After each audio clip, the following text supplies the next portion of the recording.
Sir నమస్కారం sir, మీ పేరు? నా పేరు మురళీకృష్ణ అండి. సార్ జనసేన పార్టీ కేంద్ర కార్యాలయానికి వచ్చారు. ఏంటి జనవాణి కార్యక్రమం ఎలా జరుగుతుంది? ఇక్కడ పెద్ద పెద్ద నాయకులే అంటే ఎమ్మెల్యే ఎంపీలు కూడా కూర్చోబెట్టి ప్రజల ఆర్జీలు తీసుకోండి, ప్రజల కోసం పనిచేయండి అని చెప్పి పవన్ కళ్యాణ్ గారు ఇలాంటి ఆదేశాలు ఇచ్చారు. ఎలా అనిపిస్తుంది? ఒక విషయం చెప్పాలంటే పవన్ కళ్యాణ్ గారు ప్రజానాయకుడు అండి, ప్రజల నుంచి వచ్చిన నాయకుడు. వీళ్ళ మాదిరి తండ్రులు తాతలను అడ్డం పెట్టుకుని జగన్మోహన్ రెడ్డి మాదిరి ఇంకోరు మాదిరి తండ్రులను తాతలను ముత్తాతలను ఫ్యామిలీ చరిత్ర చెప్పుకొని వచ్చిన నాయకుడు కాదు.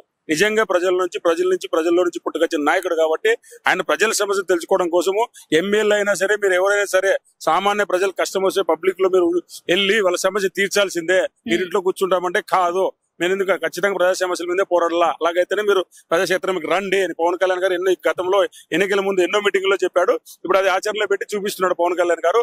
ఇలాంటి నాయకుడు కావాలని ప్రజలు కోరుకుంటున్నారు. అవును సార్. సార్ ఇప్పుడు చూసుకుంటే పవన్ కళ్యాణ్ గారు మాట ఇచ్చారంటే నిలబడతారు. గతంలో కూడా చూసుకుంటే తప్పు చేస్తే నన్నైనా వదలకండి, శిక్షించండి అన్నారు. ఇప్పుడు కూడా అదే మాట్లాడారు. ఈవెన్ ఎమ్మెల్యేలు కూడా మీరు ఎవరైనా తప్పు చేస్తే పార్టీని వదిలి వెళ్ళిపోవడమే, మిమ్మల్ని వదులుకోవడానికైనా నేను సిద్ధం అని చెప్పి ఓపెన్ గా ఎత్తున్నారు సార్.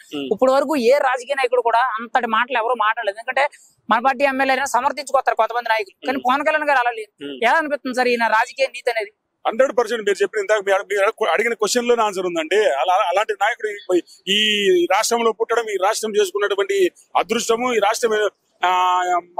రాష్ట్రానికి పట్టినటువంటి ఒక నిజమైన పవన్ కళ్యాణ్ నాయకుడు కావాలని చెప్పి ఎన్నో జన్మలు పుణ్యం చేసుకుంటే ప్రజలు అలాంటి నాయకుడు వచ్చాడు. సాక్షాత్తు అసెంబ్లీ అంటే దేవాలయంతో సమానం. అలాంటి దేవాలయంలోనే నేను తప్పు చేసిన నన్ను కాలర పట్టుకొని నిలదీసే చట్టాలు ఉండాలి, కానీ పవన్ కళ్యాణ్ క్షమించే చట్టాలు ఉండకూడదు. మా ఎమ్మెల్యే ఏం తప్పు చేస్తే ఎవరినైనా క్షమించేది లేదు, చట్టానికి అందరూ అతీతులే, చట్టం ముందు అందరూ సమానమే అని చెప్పి పవన్ కళ్యాణ్ గారు అసెంబ్లీలో గంటాపదంగా సాక్షాత్ ముఖ్యమంత్రి సమక్షంలోనే చెప్పాడు. ఎవరు తప్పు చేసినా ఆ చట్టానికి అయితే లోబడే పనిచేయాలా, చట్టకు వ్యతిరేకంగా చేసి ఎవరినైనా శిక్షించాలి అని చెప్పి పవన్ కళ్యాణ్ గారు అసెంబ్లీ సాక్షిగా దేవాలయంలో చెప్పాడు. అవును సార్. సార్ ఇప్పుడు చూసుకుంటే అసలు గతం అంటే ఎలక్షన్స్ ముందు 6 నెలల ముందు పవన్ కళ్యాణ్ గెలిస్తే అసెంబ్లీలో అడుగు పెడితే ఎలా ఉంటది అని అనుకున్నారు. ఆయన మాట విధానం ఎలా ఉంటది, ఆయన ప్రమాణ స్వీకారం చూడాలని చెప్పి చాలా మంది ఆశ్చర్యపడ్డారు. దాంతో పాటు పవన్ కళ్యాణ్ ని జగన్మోహన్ రెడ్డిని ఒకే అసెంబ్లీ వేదికగా మాటలు తోటల్లా పీలాడు. అంటే చాలా మంది ఏం ఎక్స్పెక్ట్ చేస్తున్నారంటే ఇండియా పాకిస్తాన్ మ్యాచ్ చూసినప్పుడు ఎంత ఆనందపడతారో అంత ఆనందపడేటట్టు వీళ్ళిద్దరి శాసనసభ సమావేశాలు అనేవి జరగాలనుకుంటారు. ఖచ్చితంగా జరుగుతాయి అంటారా? అలా చూడాలని ప్రతి ఒక్కరు మీరు అన్నట్లు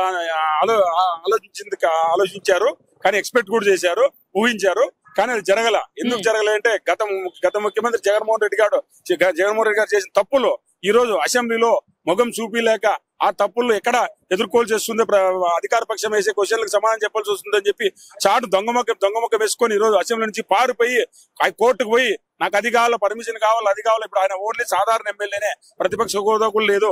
ఆయనకు చట్టాల గురించి అవగాహన లేక ఇలా మాట్లాడుతున్నాడు. చట్టాలు ఏం చెప్తున్నాయి, ప్రతిపక్ష హోదా కావాలంటే మినిమం 10% సీట్లు రావాలని చెప్తున్నాయి. 10% సీట్లు కూడా ఆయనకు రాలే. అయినా కూడా అసెంబ్లీలోకి ఒక ఎమ్మెల్యేగా వెళ్ళొచ్చు.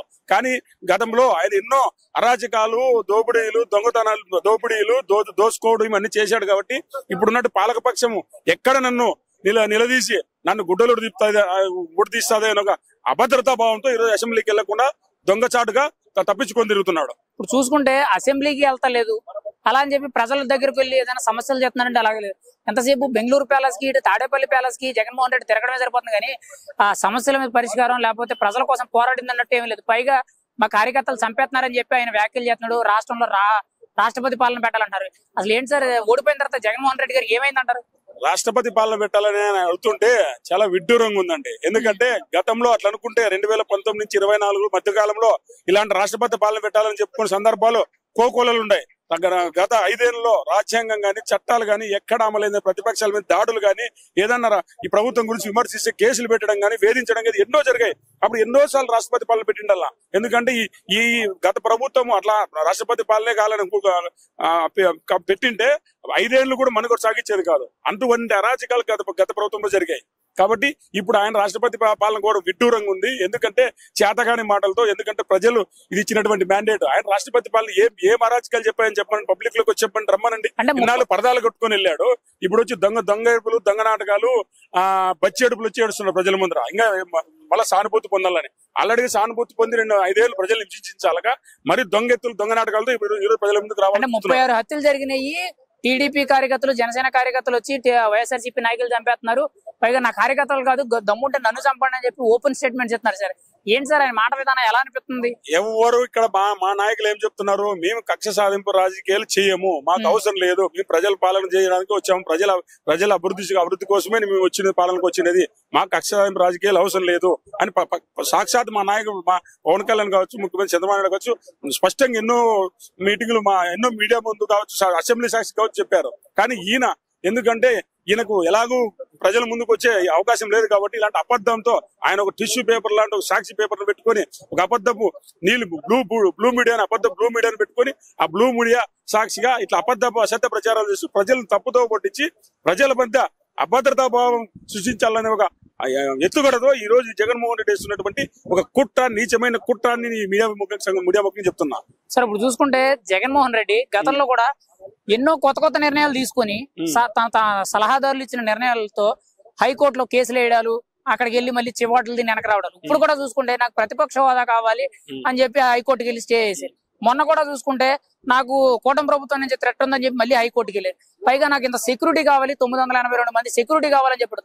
ఏంటి సార్ ప్రతిసారికి ప్రతి స్కూల్లో చిన్నపిల్లలాగా ఈయన హైకోర్టుకి వెళ్ళి ప్రతిదీ పర్మిషన్ అడుక్కొని తెచ్చుకుంటారు? ఏంటి అసలు ఈ విధానం ఎలా అనిపిస్తుంది? రాజకీయ నాయకుడు పరిజ్ఞానం ఏమైనా ఉందంటారు? 100% మీరు చెప్పిన రాజకీయ నాయకుడు పరిజ్ఞానం లేదండి. ఆయన రాజకీయ నాయకుడు కాదండి, ఆయన ప్యూర్లీ బిజినెస్ మ్యాన్. కేవలం 5 ఏళ్ళు బిజినెస్ చేయడానికి వచ్చాడు, 5 ఏళ్ళు బిజినెస్ చేసుకున్నాడు, వెళ్ళాడు. ఎక్కడైనా కానీ గత 5 ఏళ్లలో ఏ రోజున్నా కానీ ప్రజల సమస్యలు ఇలా పవన్ కళ్యాణ్ గారి మాదిరి ఇలా ఎమ్మెల్యేలు రోడ్లో కూర్చోబెట్టి ప్రజల సమస్యలు ఇన్నిది కానీ మీరు మీడియాలో ఏ పొద్దున్నా చూసారా? మీడియా ముఖంగా మీరు మీడియా పరంగా ఎవడన్నా చూసారా ఇలా ప్రజల సమస్యలు వచ్చి చెప్పుకునే సందర్భాలు ఎక్కడైనా కానీ ఉన్నాయా? పోనీ జగన్మోహన్ రెడ్డి ఏ రోజైనా ప్రజల సమస్యలు విన్నారా? ఒక ప్రెస్ మీట్ 5 ఏళ్ళలో ఒక ప్రెస్ మీట్ అడ్రస్ చేశాడా? కాబట్టి ఇలాంటి ఓటు ఏం కోర్టుకి వెళ్తే కానీ కోర్టుకు తెల్లైన చేసిన అరాచకాలు కావచ్చు,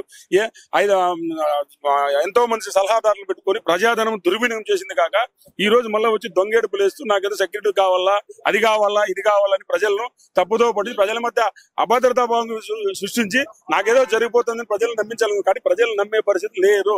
ఎందుకంటే గత 5 ఏళ్లలో నమ్మినారు, ఒక ఛాన్స్ అంటే ఇచ్చారు, చాలా ఎంత నష్టపోయినారు ప్రజలకు తెలుసు. ఆ నష్టాన్ని ఈ రోజు మదనపల్లి చూడొచ్చండి, మదనపల్లి పైన తగలబడిన దాంట్లో పెద్దరెడ్డి మీద అరాచకాలు, ఆయన చేసిన అరాచకాలు కుట్టలు కంప్లైంట్ వస్తున్నాయి. ఏమన్నా ప్రజలు ఏమన్నా పవన్ కళ్యాణ్ గారు చంద్రబాబు గారు వెళ్ళి ఏమన్నా బలవంతంగా కంప్లైంట్లు ఇప్పిస్తున్నారా? వాళ్ళే స్వచ్ఛందంగా వచ్చి ఇస్తున్నారు కదా. కాబట్టి ఇలాంటివి ఎన్నో ఈ నరకాల నుంచి బయటపడినాంరా, ఈ నరకాసుల వద మాకు తప్పిపోయిందిరా, ఇప్పుడు నిజమైన మాకు స్వతంత్రం వచ్చిందనే భావనలో ప్రజలు ఈ రోజు ఉన్నారు. ఇలాంటి వ్యక్తి మేము ఇన్నాళ్ళు మమ్మల్ని పాలించిందని బాధపడుతున్నారు. అంటే ఇప్పుడు చూసుకుంటే గత ప్రభుత్వంలో అంటే వైఎస్ఆర్సీపీ ప్రభుత్వంలో 2019 నుంచి 2024 ఈ 5 ఏళ్లలో కూడా దారుణంగా మెయిన్ గా ఎక్కడ భూమి ఉంటే అక్కడ దాన్ని తినేయడం, ఎక్కడ భూ కబ్జా, ఎక్కడ అవినీతి, ఇసుక, మైనింగ్, మట్టి, అంటే ఎర్ర నెల దెబ్బలు, అది ఇది మొత్తం ప్రకృతి వనరులన్నీ కూడా మొత్తం అన్ని కబ్జా చేసి పారేశారు, మొత్తం అవినీతి చేసి పారేశారు అనడానికి ఈ 5 ఏళ్ల పరిపాలన అనేది ఉదాహరణగా చెప్పొచ్చు అంటారా వైఎస్ఆర్సీపీ? 100% 5 ఏళ్ల పరిపాలన. వాళ్ళు అధికారంలోకి వచ్చిందే దోసుకొని తినుకోవడానికండి. ఎక్కడ వాళ్ళు ప్రజల సంక్షేమం కోసం, ప్రజల పాలన కోసం ఎక్కడ వాళ్ళు ఏ రోజు కూడా ఆ దృష్టితో ఆ కోణంలో వాళ్ళు ప్రభుత్వాన్ని సాగించలే. అది అందరికీ ఈ 5 కోట్ల మంది రాష్ట్ర ప్రజలకు అందరికీ తెలిసిన విషయమే అది.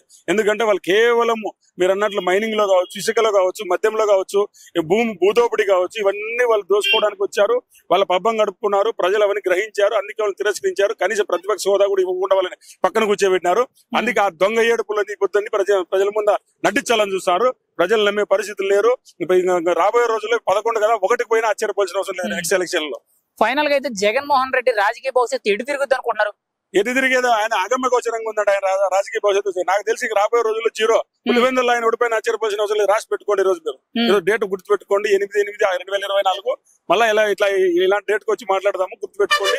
పులివెందులో ఓడిపోయిన ఆశ్చర్యపోవాల్సిన అవసరం లేదు. ఇప్పుడు కూడా సాగు తప్పి కన్నులోటమైన పరిస్థితి. ఆల్రెడీ ఆయన పెద్ద మెజార్టీతో గెలవలే, తీవ్ర ఏదో వ్యతిరేకత ఆయన దౌర్జన్యంతోనూ ఆల్రెడీ. ఎందుకంటే పులివెందులో వాళ్ళు ఎప్పుడు గెలిచేది కూడా దౌర్జన్యంతోనే. ప్రజలు మీరు నమ్ముతారు పులివెందులో చాలా వరకు కొన్ని బూతులు ఇప్పుడు కూడా ఓటు హక్కు వినియోగించుకున్నటువంటి కొన్ని గ్రామాలు ఉన్నాయి. అలా దౌర్జన్యంతో రిగ్గింగ్ తో గెలుస్తున్నటువంటి కానీ నిజమైన ఓటింగ్ జరిగితే అక్కడ నిజమైన ఫ్రీ అండ్ ఫెయిర్ ఎలక్షన్ జరిగితే జగన్మోహన్ రెడ్డి గెలిచారు రాష్ట్రం తథ్యం. యాక్చువల్లీ మీరు చెప్పిన దాన్ని బట్టి చూసుకుంటే ఆల్రెడీ కొన్ని మాట్లాడు ఢిల్లీలో మొన్న ధర్నా చేశారు కదండి, వినుకొండ హత్య ఏదైతే ఉందో దాన్ని బేస్ చేసుకుని ఇప్పుడు యాక్చువల్లీ హత్య అనేది పైకి డ్రామా, కానీ బ్యాక్ డ్రాప్ లో రాహుల్ గాంధీతో మంత్రాలు జరిపి కాంగ్రెస్ పార్టీలో వైఎస్ఆర్సీపీ పార్టీని విలీనం చేయడానికి ప్రయత్నం చేస్తున్నారు అనేటట్టు వార్తలు వస్తున్నాయి. ఖచ్చితంగా నిజమవుతుంటారా?